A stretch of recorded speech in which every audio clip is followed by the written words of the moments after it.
السلام علیکم، میرا نام ہے شاہد ایوب۔ لرننگ ٹو لیو کے اس سیشن میں آپ کو خوش آمدید۔ آج کی جو ڈسکشن ہے وہ ایک بڑا امپورٹنٹ موضوع ہے۔ یہ بھی ہمارے معاشرے کا ایک المیہ ہے جو کہ اکثر لوگوں میں دیکھا گیا ہے۔ وہ ہوتا ہے کہ راؤنڈ دی کلاک 24 آور ہم قرض کرتے رہتے ہیں۔ یعنی کیسے؟ کاش میرے پاس صرف ایف ایکس ہے، یار سوزوکی ہے، والٹو ہے، ٹیوٹا ہوتی ہے تو کیا بات تھی یار، بس وہ 5 مرلے کا گھر ہے یار، کنال کا گھر ہو جائے نا تو کیا بات ہے یار، بس 50,000 مہینے کا کماتا ہوں، مگر 2 لاکھ تو ہو جائے نا انکم تو کیا بات ہے۔ یعنی 2 لاکھ ہو جائے تو 4 لاکھ، 4 لاکھ ہو جائے تو 6، آلٹو ہو جائے تو کرولا، کرولا ہو جائے تو پھر مرسڈیز ہو جائے تو پھر کچھ اور، 10 مرلے کا گھر ہو تو کنال کا ہو تو 2 ہو تو پھر 4 گھر کیوں نہیں ہے، 1 پلاٹ ہو تو 10 کیوں نہیں۔ یعنی کسی بھی حالت میں اللہ کا شکر نہ ادا کرنا، یعنی جس حالت میں اللہ نے آپ کو رکھا ہے اور آپ دوسروں کو نہ دیکھیں اور آپ اللہ سے بس گلہ کرتے رہیں کہ میرے پاس یہ کیوں نہیں ہے۔ یہ ہے آج کا موضوع۔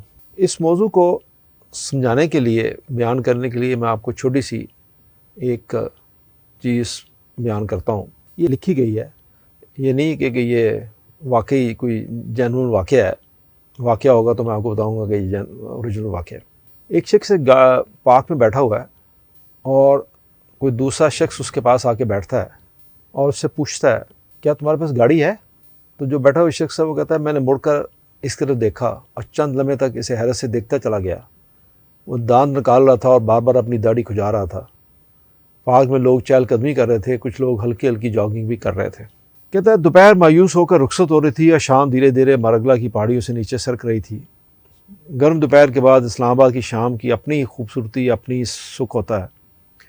میری بچپن سے کی عادت ہے، میں پریشانی یا ٹینشن میں کسی پارک میں چلا جاتا تھا، 1-2 چکر لگاتا اور پھر کسی بینچ میں چپ چاپ بیٹھ جاتا۔ وہ بینچ میری ساری پریشانی چوس لیتا تھا اور میں ایک دم پھر تازہ دم ہو کر گھر واپس آ جاتا تھا۔ میں اس دن بھی شدید ٹینشن میں تھا۔ میں نے پارک کا چکر لگایا اور سر جھکا کر بینچ پہ بیٹھ گیا۔ تھوڑی دیر بعد ایک نیم خواندہ پشتون کسی سائڈ سے آیا اور بینچ پہ میرے ساتھ بیٹھ گیا۔ اسے شاید بڑبڑانے کی عادت تھی یا پھر وہ خاموش نہیں بیٹھ سکتا تھا۔ چنانچہ اس نے مجھے بار بار انگیج کرنا شروع کر دیا۔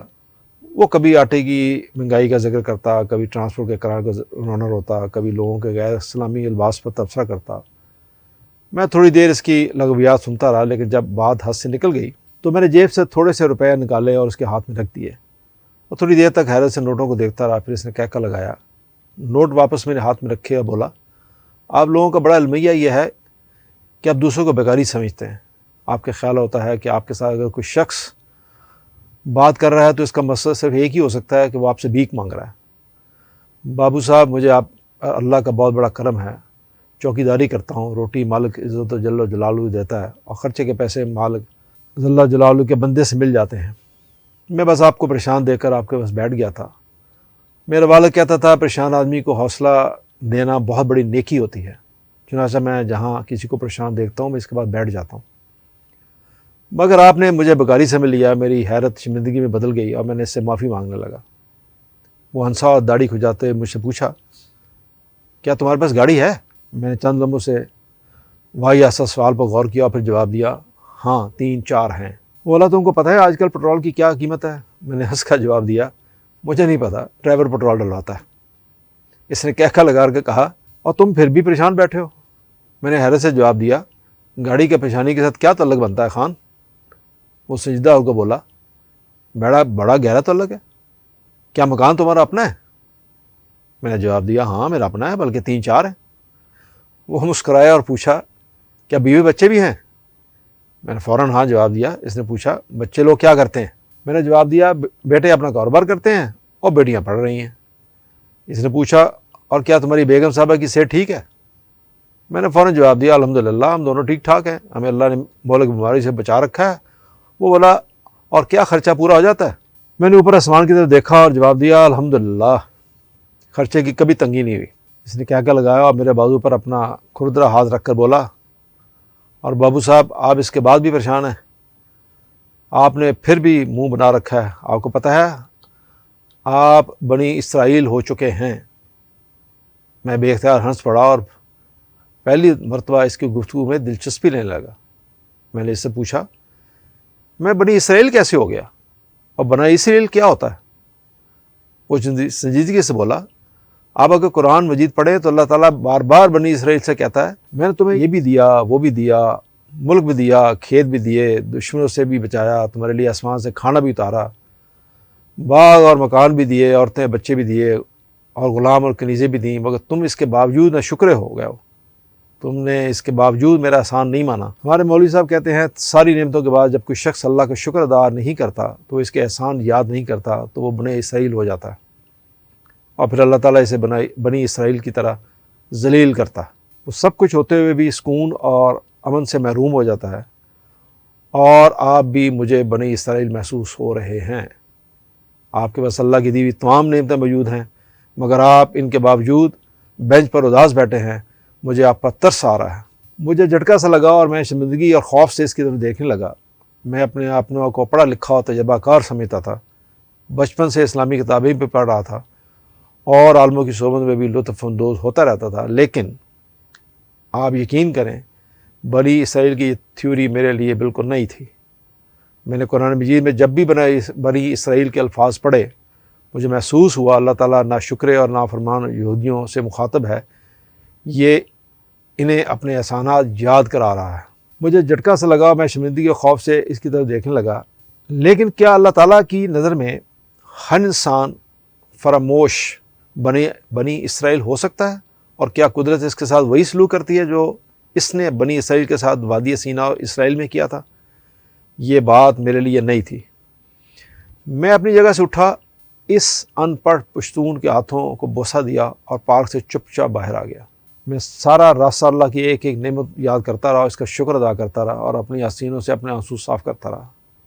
میں کیا تھا، میرے رب نے مجھے کیا بنا دیا، مگر میں اس کے بعد بھی پریشان اور مایوس رہتا ہوں۔ مجھ سے زیادہ بنی اسرائیل کون ہو سکتا ہے؟ مجھ سے زیادہ اس کے انتقام کو کون ڈیزرو کرتا ہے؟ میں روتا جاتا تھا اور اللہ تعالیٰ سے معافی مانگتا جاتا تھا۔ اس نے مجھے اپنے شاندار ترین وقت میں پیدا کیا جس میں دنیا کے تمام ناممکنات ممکن ہو چکے ہیں۔ پوری دنیا کا علم موبائل فون کی اسکرین پر اکٹھا ہو چکا ہے۔ اللہ نے مجھے اپنے شاندار زمانے میں پیدا کیا۔ اس نے مجھے حادثوں اور بیماریوں سے بھی بچائے رکھا۔ اس نے مجھے بے انتہا رزق بھی دیا اور اولاد کی نعمت بھی دی، عزت اور شہرت بھی دی، ملک اور مکان بھی دیا اور خدمت کرنے والے لوگ بھی دیے، اور مجھے بے لوث دوستوں سے بھی نوازا۔ مگر میں اس کے باوجود پریشان بھی رہتا ہوں اور بے آرام بھی، لہٰذا مجھ سے بڑا بنی اسرائیل کون ہے؟ مجھے بنی اسرائیل سے متعلق آیتیں یاد آ رہی تھیں اور میں بار بار اپنے آپ سے کہہ رہا تھا تم میں اور ان لوگوں میں کیا فرق ہے؟ وہ بھی اللہ کے احسان بھول گئے تھے اور تم بھی، وہ بھی ناشکرے تھے اور تم بھی، وہ بھی مزید کی دور سے باز نہیں آ رہے تھے اور تم بھی، وہ بھی اللہ کے نافرمان تھے اور تم بھی، لہٰذا پھر تمہارے ساتھ وہ سلوک کیوں نہ ہو جو بنی اسرائیل کے ساتھ ہوا تھا۔ مسینہ کے سہارا میں بٹک بٹک کر مر گئے تھے اور تم بھی خواہش اور نفرتوں اور اداسیوں کے جنگل میں مارے مارے پھر رہے ہو۔ تم میں اور ان میں آخر کیا فرق ہے؟ میں نے اللہ سے معافی مانگی، توبہ کی اور شکر کو شکر سے بدل دیا۔ آپ یقین کریں میں اس دن سے ایک مکمل مختلف انسان ہوں۔ اداسی اور پریشانی سرے سے بادلوں کی طرح غائب ہو چکی ہے اور سامنے وسیع نیلا آسمان اور تا حد نظر پھیلا ہوا سبزہ ہے، اور اللہ تعالیٰ کے معجزوں کی نا ختم ہونے والی وادیاں ہیں۔ بے شک ہم اللہ کی کون کون سی نعمتوں کو جٹلائیں گے۔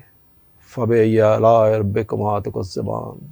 اس واقعے کو بیان کرنے کے بعد میں آپ سے صرف اتنا کہوں گا کہ تمام آسائشوں کے ہوتے ہوئے صرف اللہ کا شکر ادا کر دینا ہی کافی نہیں ہے۔ یہ ضرور سوچنا چاہیے کہ ہم یہاں کن حالات اور عوامل کی بدولت اور خاص کر کن کن ذرائع کو استعمال کر کے یہاں پہنچے ہیں۔ اگر آپ اس کا پتہ لگائیں اور سچے دل اور جذبے سے اسلام کی اسٹڈی کریں تو پھر کوئی وجہ نہیں کہ آپ ان لوگوں کا بھی خیال کریں گے جو آپ سے پیچھے رہ گئے ہیں، کیونکہ خدا آپ سے کہتا ہے ایک تیری چاہت ہے، ایک میری چاہت ہے، ہوگا وہی جو میری چاہت ہے۔ اگر تو نے سپرد کر دیا اپنے آپ کو اس میں جو میری چاہت ہے تو میں تجھے وہ بھی دوں گا جو تیری چاہت ہے۔ اگر تم نے مخالفت کر دی اس کی جو میری چاہت ہے تو میں تجھے تھکا دوں گا اس میں جو تیری چاہت ہے۔ پھر ہوگا وہی جو میری چاہت ہے. دوستو اس پہ غور کیجیے گا. توجہ کے لیے شکریہ، سننے کا شکریہ. اللہ حافظ.